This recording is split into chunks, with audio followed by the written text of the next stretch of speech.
Magluluto po tayo ngayon ng seafood paella. Papakita ko po sa inyo kung paano ako magluto ng paella. Magluto na po tayo. Ito po yung ating mga seafoods. Meron tayong hipon, pusit, at tahong, scallop, at saka alimasag. Gagawin natin, ipa-blanch natin to para mawala yung lansa. Tsaka natin to ilalagay sa bigas. Ito po yung bigas, 1 kilo. Hugasan natin. Ito po, inugasan natin. Nag-iwan ako ng kunting tubig. Ang gagamitin nating bigas ay yung basmati.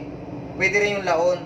Huwag po tayong gagamit ng yung malambot na bigas o yung bagong ani. Dahil malabsak siya.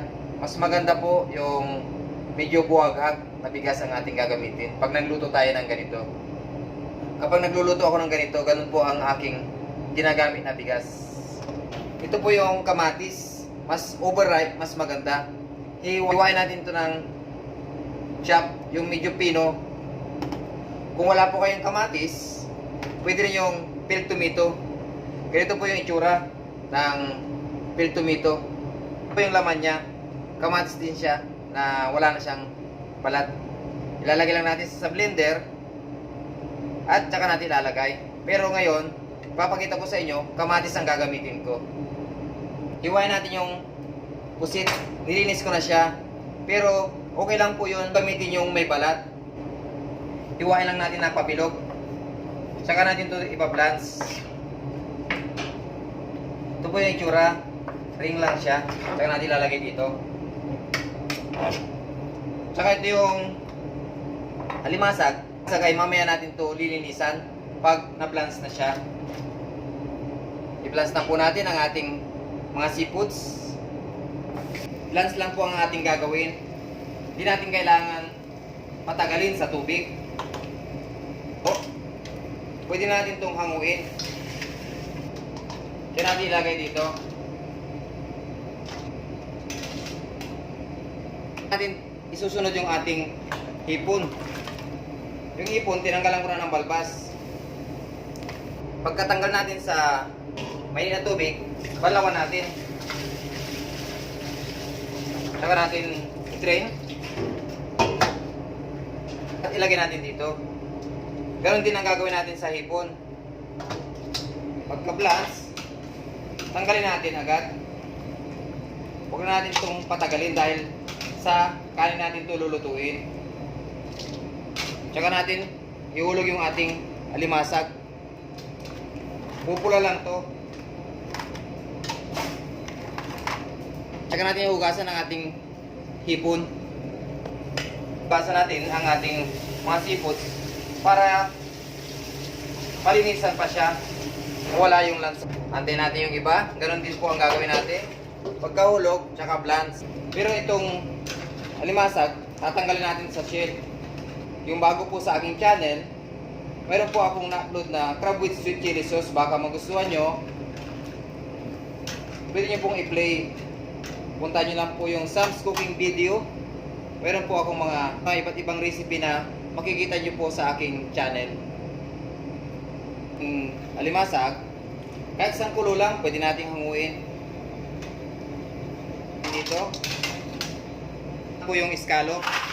Kung wala po kayong scallop at alimasag, okay lang po na tatlong klase lang. Mayroon tayong tahong, pusit, at saka hipon. Kahit wala na po yung dalawa.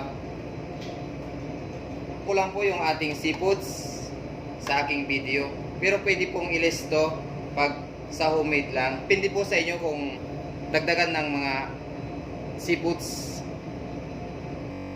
Inaantay natin yung ating scallop na kumulo.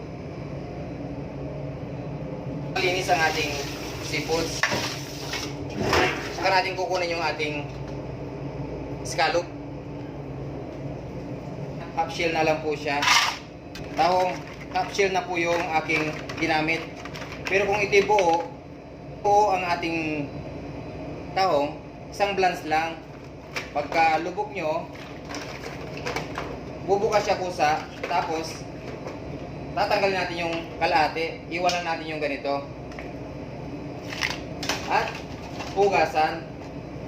Nakakatulong po ito para po matanggal po yung lansa ng ating mga seafoods. Saka natin linisan yung alimasag. Ito.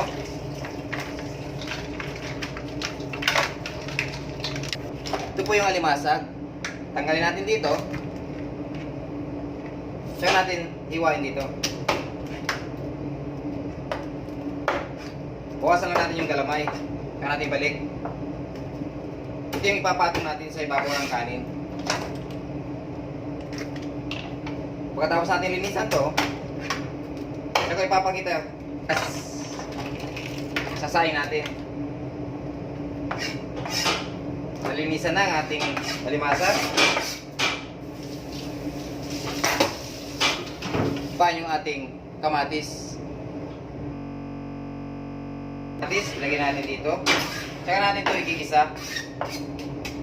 Ganito karami yung kamatis. 6 overripe, mas maganda. Kasi ang hinahabol natin, kaya overripe ang ating pipiliin. Yung mapula-pula yung ating kanin. Natin sa paggisa ng ating paella. Meron tayong olive oil. Pwede rin pumika, asin, cubes, bawang, paminta, at laurel. Lalagyan ko na po ng ating bawang. Pagkaroon na bawang, iulong natin yung natin magkaramalan. Natin isunod yung kamatis. Yung naluto na. Ganito po ang itsura. Isa. Ang ginamit ko dito, yung peeled tomato. Sinasaing ko yung bigas. Ating ginisa, dito ko ipapakita yung buong procedure. Yung isang chicken cubes. At natin hanggang sa madurog siya bago natin ilagay yung mga pangtimpla. Pwede natin ilagay yung ating paprika, asin, paminta, nilagay na panimpla. Saka natin ilagay yung ating bigas hanggang sa mawala yung tubig niya. Nawala yung tubig niya, saka natin lagyan ng tubig paunti-unti hanggang ma-absorb. Saka natin ito lalagyan uli tubig, saka lagyan natin uli. Sasaing natin ang ating bigas. Mamaya natin ilagay yung ating seafoods. Pag ating kanin medyo malapit na maluto, ipapatong na natin sa ibabaw. Hayaan mo natin at pwede na natin takpan. Gawa ng kamatis at saka paprika. Chicken po natin ang kanin kung ito luto na. Kuha lang po tayo, kakagat pa tayo ng medyo matigas. Pwede natin ilagay yung ating seafoods. Pagkalagay natin ng seafoods, ilagay na natin mahinang apoy. Paininin na natin ang ating paella. Huwag natin po, masusunog po yung ilalim. Kaya, mas maganda okay, walang pinagkaya po ito sa pagsasahing.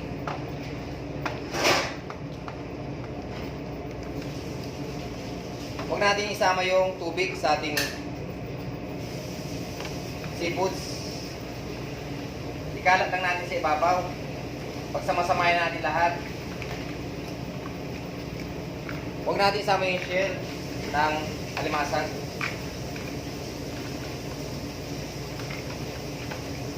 Tatakpan ng foil.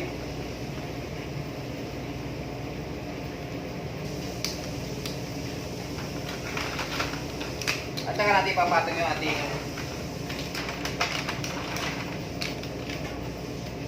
tukat po ng ating tubig sa bigas. Depende po sa ating mabibiling bigas. Pag maalsa, dagdagan lang natin ng kunting tubig.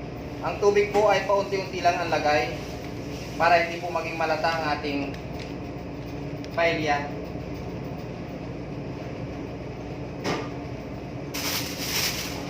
Ito, bago natin to hanguin, ang pagtingin po ng kanin, para po makita natin na luto na siya, tugutin na, tapos kuha tayo ng kanin sa lalim.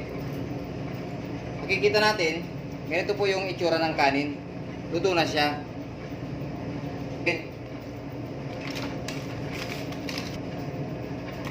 Tsaka na natin sasantukin yung ating kanin. Ito pala yung niluto ko kanina na pinakita ko na pareho lang ang itsura ng kanin. Ganito rin po ang itsura ng kanin. Natin ilalagay yung unang kanin, tsaka natin ilalagay yung tinanggal natin sa ibabaw. Tatapings natin ng panibagong kanin. Yun nandito.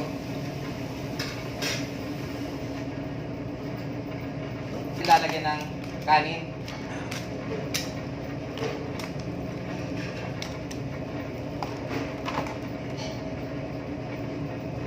Ipapatong sa ibabaw.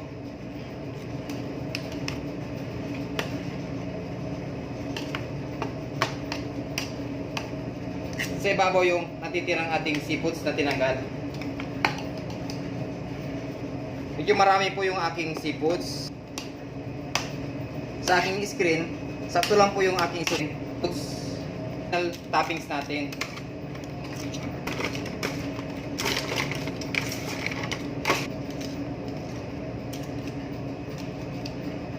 Seafood paella. May kunting green. Sakto lang po sa pang 1 kilo na kanin. Ang aking pong niluto ay overload po, maximum po yung aking tinappings. Dahil po isi-serve ko po to, ay yung pong nasa screen ang iyong susundin. Kuhin po lang natin na ito po ang aking nilagay.